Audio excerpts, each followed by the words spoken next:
Guys welcome back to my new blog Uttarakhand views and blog में आपका स्वागत है। तो नमस्ते दोस्तों, मेरा नाम है परवेश रावत और मैं उत्तराखंड के चमोली डिस्ट्रिक्ट से बिलोंग करता हूं। तो आज का जो हमारा ब्लॉग आने वाला है वो ट्रैवलिंग के ऊपर आने वाला है। आज मैं ट्रैवल करने वाला हूं अपने गांव से चौकी, जो कि चमोली डिस्ट्रिक्ट में पड़ता है, और ट्रैवल करेंगे देहरादून। तो जब तक मैं जाने के लिए रेडी होता हूँ तब तक आप मॉर्निंग के व्यू को एंजॉय करिए, जो कि काफ़ी अच्छा लग रहा है। तो चलिए दोस्तों, मैं रेडी होता हूँ, तो मिलते हैं कुछ देर में।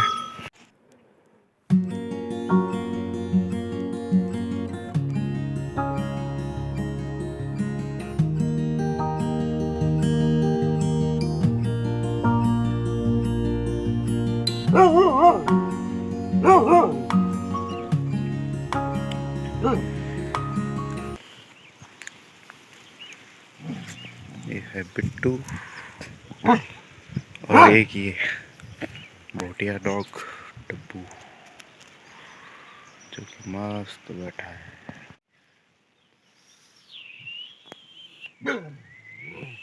डब्बू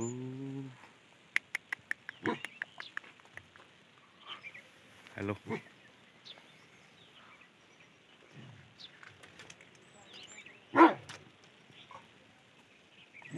मैं निकल चुका हूँ अपनी यात्रा पे। आज का जो ट्रैवल होने वाला है वो हम करेंगे अपनी स्कूटी से।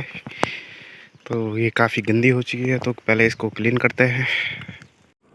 तो चलिए दोस्तों, आज की यात्रा को प्रारंभ करते हैं और चलते हैं अपनी डेस्टिनेशन की ओर।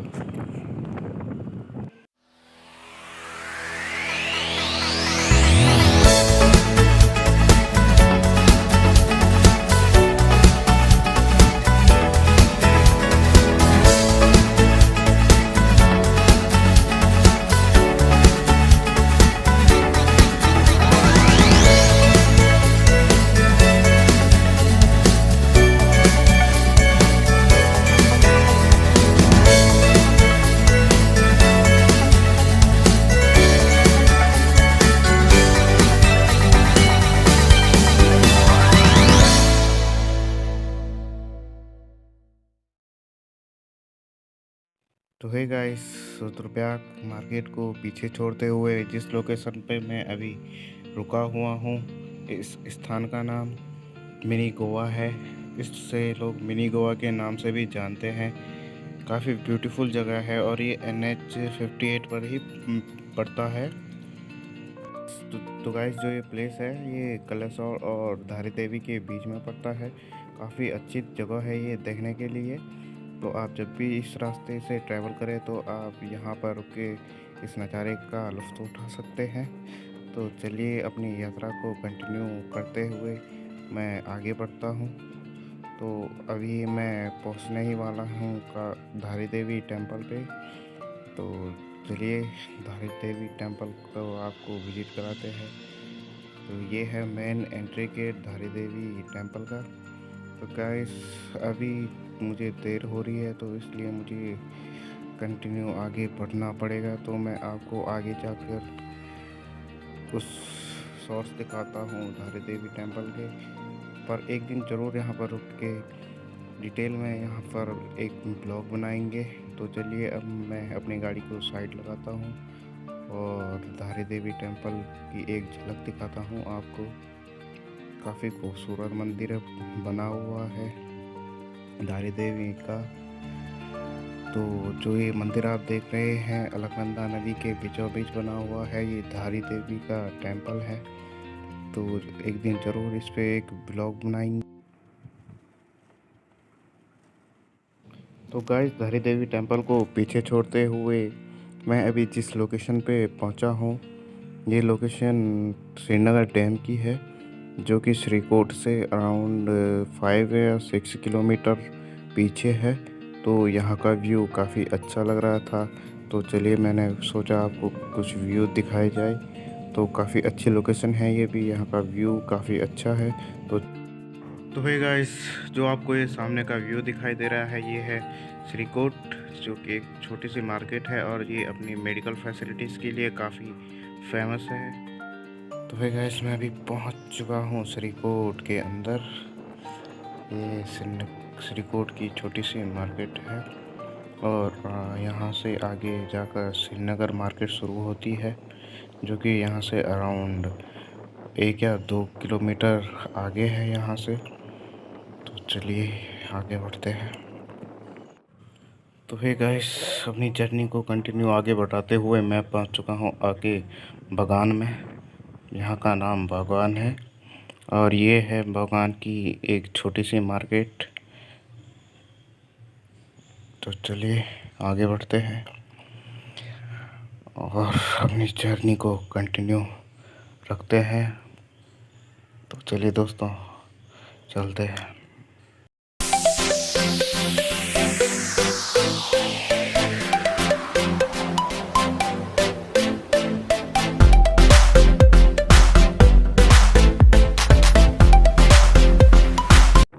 तो हे गाइस, तो मैं अभी एंटर कर चुका हूँ देवप्रयाग मार्केट के अंदर।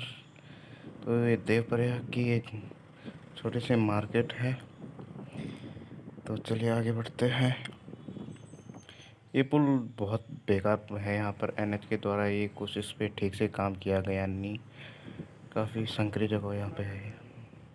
तो चलिए आपको आगे जाके देवप्रयाग संगम का एक सुंदर सा नज़ारा दिखाते हैं। जिस लोकेशन से मैं आपको ये व्यू दिखाऊंगा संगम का, वहाँ से काफ़ी अच्छा व्यू आता है देवप्रयाग संगम का। काफ़ी लोग यहाँ पे फ़ोटोज़ क्लिक करते हैं इस जगह पे। तो चलिए आपको इस लोकेशन से देवप्रयाग का दर्शन कराते हैं। तो ये देखिएगा इस देवप्रयाग का एक सुंदर सा दृश्य। और जो ये आपको ये शांत रूप में एक नदी आते हुए दिख रही है, ये है अलकनंदा नदी। और जो ये अपने रौद्र रूप में है, इस नदी को भागीरथी नदी कहते हैं।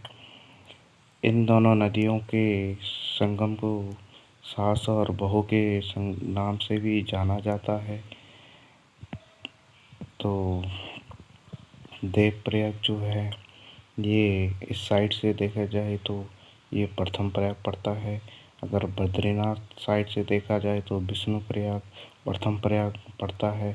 और उसके बाद आता है नंद प्रयाग, फिर आता है कर्णप्रयाग और रुद्रप्रयाग, और फिर अंतिम में आता है देवप्रयाग। तो अलकनंदा नदी और भागीरथी के मिलाप के बाद इस संगम का से जो नदी बनती है वो माँ गंगे के नाम से जानी जाती है। तो यहीं से माँ गंगे का शुरुआत होती है, माँ गंगे की। देवप्रयाग को देवी देवताओं का प्रयाग इसलिए कहा जाता है क्योंकि यहाँ पर श्री राम के द्वारा तप किया गया था। श्री राम ने जब रावण का वध किया था तो उन्होंने प्रायश्चित के लिए यहाँ पर तप किया था। तो इसीलिए यहाँ इस स्थान को देवप्रयाग के नाम से जाना जाता है। तो चलिए दोस्तों, आपको देवप्रयाग से का एक सुंदर सा नज़ारा दिखाते हैं। तो आप इस व्यू को एंजॉय करिए। तो देखिए, काफ़ी सुंदर सा नज़ारा है यहाँ का। काफ़ी अच्छी लोकेशन है ये। लोग यहाँ पर काफ़ी ज़्यादा रुकते हैं इस लोकेशन पे।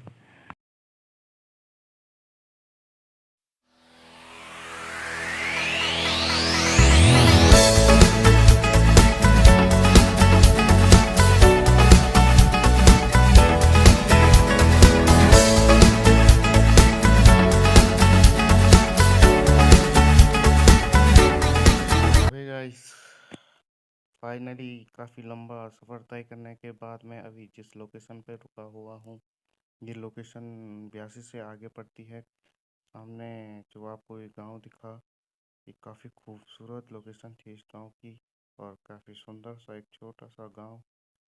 चलिए फिर आगे बढ़ते हैं।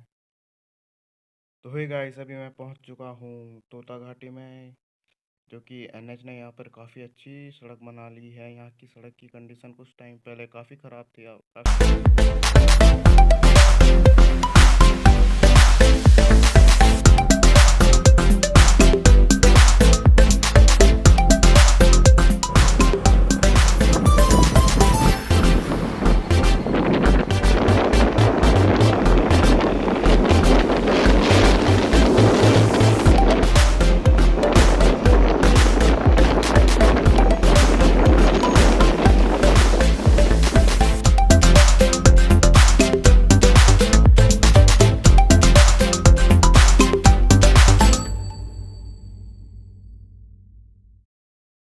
तो दोस्तों, अगर आप भी राफ्टिंग के शौकीन हैं तो आप भी यहाँ पर आके राफ्टिंग कर सकते हैं। मैं हूँ अभी शिवपुरी में और यहाँ पे काफ़ी सारे टूरिस्ट लोग आए हुए हैं जो कि राफ्टिंग कर रहे हैं यहाँ पे। वो देखिए कितने सारे राफ्टिंग वाले हैं यहाँ पे, वो आगे आगे तक भी देखिए। ज़िंदगी का असली मज़ा तो यही ले रहे हैं। वो बंदा नाव से बाहर निकल गया है और एक उसी के आगे से वो तो चढ़ गया है दोबारा। पर वो दोस्तों, मैं अभी पहुंच चुका हूं ऋषिकेश में, ये देखिए। और लोग यहां पे राफ्टिंग का काफ़ी अच्छा मज़ा ले रहे हैं। ये है ऋषिकेश।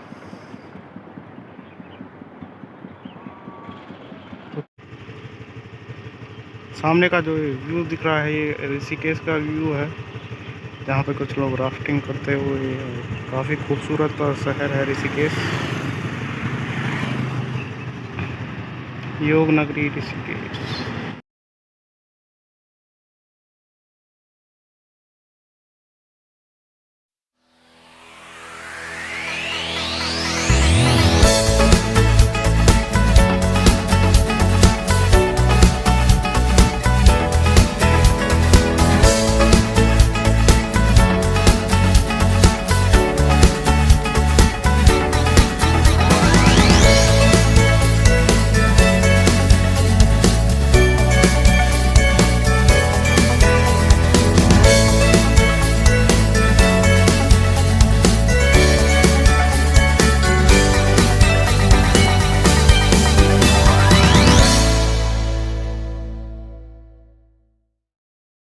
तो है गाइस, फाइनली काफ़ी लंबा सफ़र तय करने के बाद मैं अभी एंटर कर चुका हूँ देहरादून में और मुझे अभी जाना है जोगीवाला।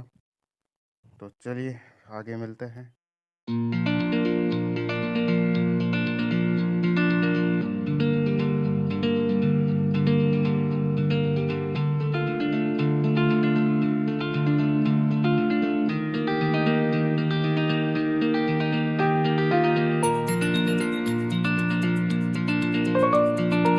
मैं अभी घर पे पहुंच चुका हूँ। चलिए अंदर चलते हैं। तो आज के इस ब्लॉग को यहीं पे एंड करते हैं। तो है गाइस।